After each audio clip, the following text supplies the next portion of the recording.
Joining us now is a man who, is despicable, disgusting, and definitely not prepared for the current title that he holds.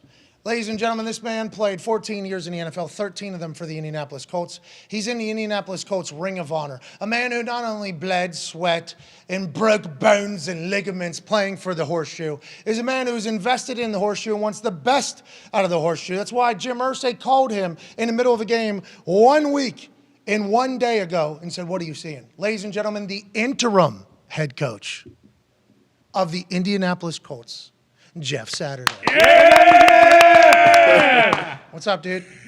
What's up, bro? Let me just tell you, if I could take you everywhere with me as a hype man, dude, I mean, I know I can't afford you, but if I could, I would totally bring you. There's not a man who can make another man feel that good about himself besides you, dude. I appreciate it. Well, you deserve it, man. And I've been battling for you on these internet streets, and I know that you haven't known that because you've been so focused, which is what a head coach of an NFL team has to be. But let me just ask you how you're feeling right now. You're undefeated. There's no way you could have expected it. In your press conference, I know you said you were drinking from a fire hydrant or whatever. There was a lot coming in. You hadn't even had an offensive coordinator yet. This was on Tuesday. You hired Parks Frazier, 30-year-old. Great job, Parks. Great job, Parks. Yeah. But you give a victory Monday to the boys. I think it's so you can figure more shit out before they get back in the building. But how are you feeling right now in that first week? Just describe it pretty much to us if you could.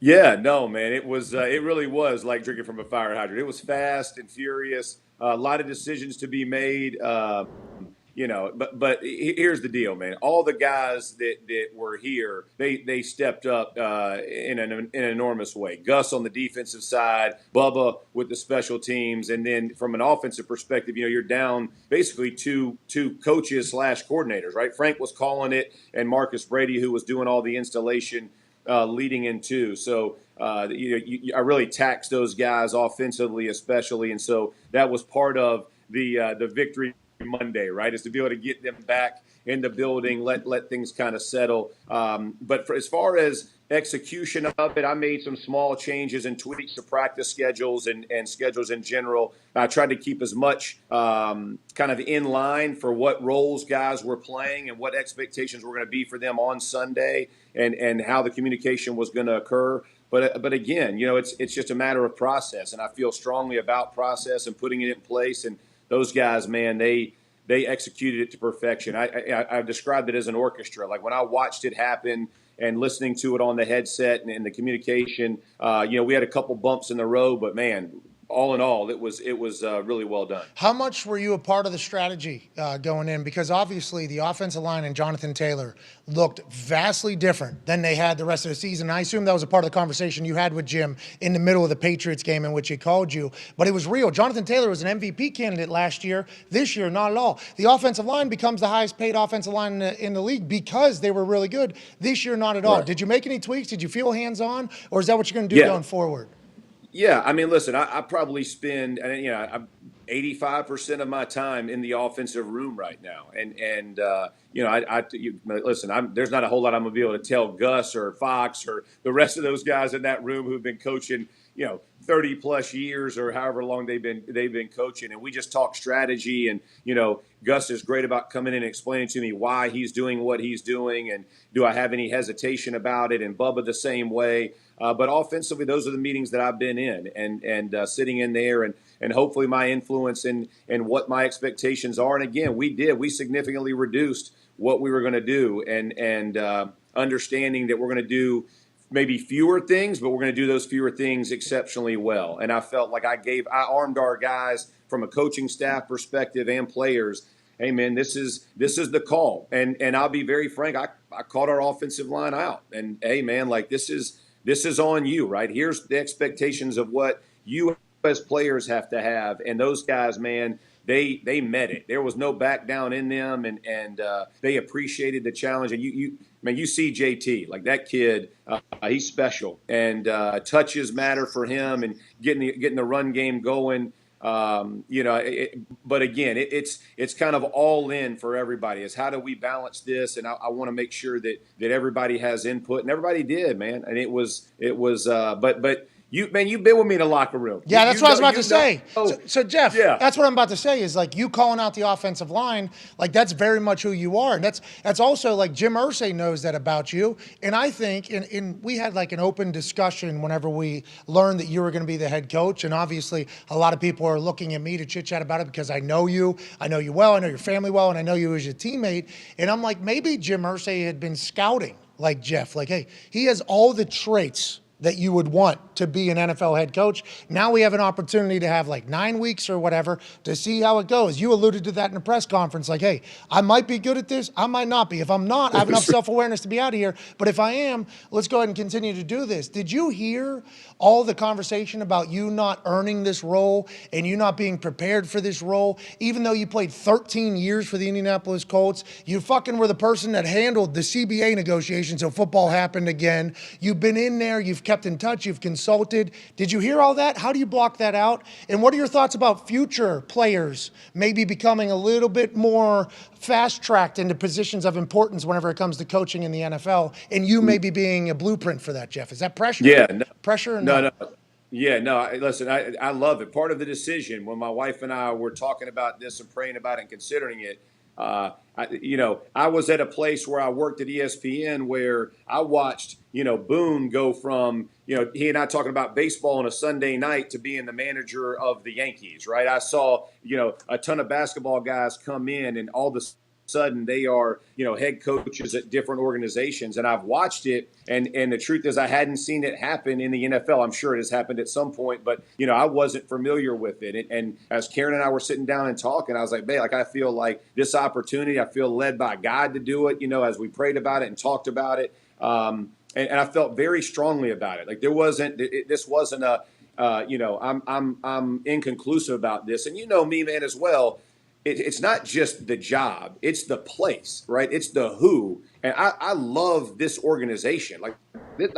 This group changed my life, and whether it's Frog in the equipment room or T or, Hambone and EB and the training staff and the media relations, it's not just players and coaches, y'all. This is an organization, a community that I love. And so when I hear and ask of, would you consider it's emotional for me as well, that I love these people and I care about these people. I want to do the best for them, man. And if I can help in any way, and I felt like I could. And listen, you've known me. People don't know me. I do not mix words, and I'm very comfortable in uncomfortable circumstances. That doesn't bother me either. And so whatever position it is, I have no problem looking at someone and saying, hey, here's the level of accountability we're going to be at. And I'm good doing that. And I feel like that from a head coaching perspective, that's what your role is, to motivate the men, to direct the men, to give clear vision and concise and precise information, then allow all the other guys to empower those coaches to make them the best players. And that's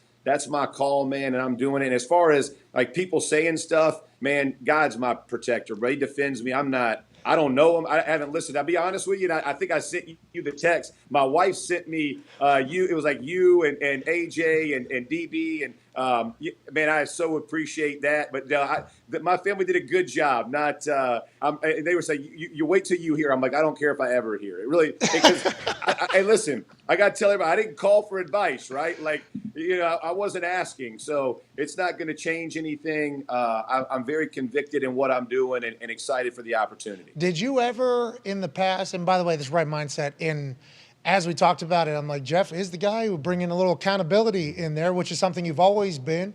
I mean, even when Peyton Manning's on the team, Jeff Saturday is a talker in that locker room, So I think we were all very lucky to see it. I saw Ed showing up for you yesterday. Yeah. Obviously, Reg was there. I mean, a lot of people very happy for you. So I know you're shielded and guarded. There's some shit out there. There's a lot of us that are fucking pumped for you, Jeff, okay? You need to know that. Moving on. Had you ever talked to Jim Irsay about being a coach in the NFL? And why do you think Jim called you in the middle of that Patriots game and effectively offered you the job? Yeah, so from a coaching perspective, I had been offered a few times from different organizations actually, and so but my role as a consultant here the last couple years, I was helping Frank and Strauss, the O-line coach, coach, or just having conversations with those guys. But like this year in particular, the first call that I got from Jim during the game that everybody made such a big deal about was literally just about sacks. And the funny thing was, I wasn't even watching the game. I was prepping for ESPN, so I wasn't going to get to the Colts until like they were like at 7 p.m. on my schedule, right? So I forget what games I was watching, but he's like, "What's going on with our line? You know, we got minus something yards, and I don't even know when it was in the game." And I said, "Jim, man, I can't even see it." I said, I'm not even to there yet. So I don't know what's happening. I can't help you at all as far as that. But he was obviously frustrated. But you know, as my role from consulting, this wasn't the first time I had talked to Frank or Chris, who's the O-line coach, or Jim, about things that were going on and how to solve problems. So I think that was just the familiarity part of it. As far as the coaching side of it, none of that happened until much later in the evening, like really late, because Irsay keeps way different hours. Yeah, he's nocturnal. Yeah, dude. Yeah. Dude. Yeah, I'm 2 hours away from getting on a plane to go back to work, and so when I look at all of it, man, the ability to be able to come in and help, that was my biggest thing. But it was when the fire was going on and the chaos was going on in the game against New England, I really had no answer because I couldn't see it. That's hilarious. Regional, that's live in the area. It's tough. I was watching the Falcons. Yeah, it's tough to keep up. It is very difficult to keep up. We're talking to Jeff Saturday, obviously the interim head coach for the Indianapolis Colts. Whenever you're walking into that first team meeting on Wednesday, you have a familiarity with the guys, right? Because you had been consulting with them. What is your mindset? Because everything you do now is setting the precedent of your era, right? Did you have that? Was that a conscious thought? And what was your message, your overwhelming message to the team throughout the week? Yeah. So, and again, I'm very process driven. So I walked in, I told them who I was. I told them, why I was here, and basically kind of laid out what I just told you about. I care, and I care about you and your families. I've sat in your seat. I talked about the coaching staff and how hard I know they work and how much they sacrifice their time, energy, and effort. I talked about the rest of the building and why all those guys and people that I know, front office, everybody. And then I talked about how we're going to go. How do we go, and then what my role was. And I was very specific, man. I'm not the smartest guy in the room. I've never been the smartest. I've never been the most talented. I've never been the most anything, right?